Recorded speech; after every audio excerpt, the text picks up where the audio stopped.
მოგესალმებით, თქვენ უყურებთ რეგიონის დღის მთავარ ამბებს. აქტივისტი მეგი დიასამიძე 2000 ლარით დააჯარიმეს.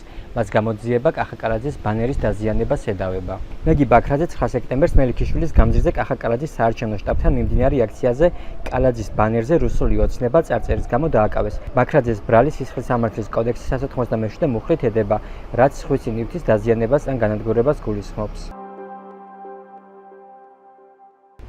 ქართული ოცნების მხარდამჭერები, რომლებიც კახაკალაძის შტაბთან დემონსტრანტებზე ძალადობდნენ, ბრალის წარდგენის გარეშე გაათავისუფლეს.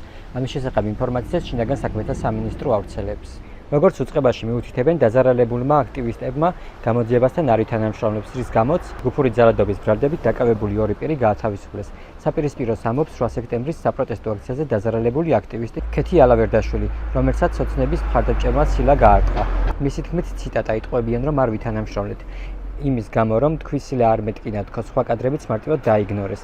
განაცხადა აქტივისტმა. 8 სექტემბერს კალაძის შტაბთან დემონსტრანტებმა აქცია გამართეს, სადაც ქართული ოცნების მხარდამჭერები აქტივისტებს ფიზიკურად დაუპირისპირდნენ, მათ შორის ჟურნალისტებსაც. შინაგან საქმეთა სამინისტრომ გამოძიება ჯგუფური ძალადობის მუხლით დაიწყო. ორი პირი დააკავა, თუმცა ორივე გაათავისუფლა. ახალციხეში 7x7-ზე გამართულ ფინალურ მატჩში ვეტერანებმა გაიმარჯვეს. ამის შესახებ ინფორმაციას ახალციხის მუნიციპალიტეტის მერია ავრცელებს. გავრცელებული ინფორმაციის თანახმად მეორე ადგილზე წნისისა და კლდის გუნდები გავიდნენ. მესამე ადგილი კი გუნდმა შავნაბადამ მიიღო. საპრიზო ადგილებზე გასულ გუნდებს თასები, სიგელები, მედლები და ფულადი პრიზები გადაეცათ.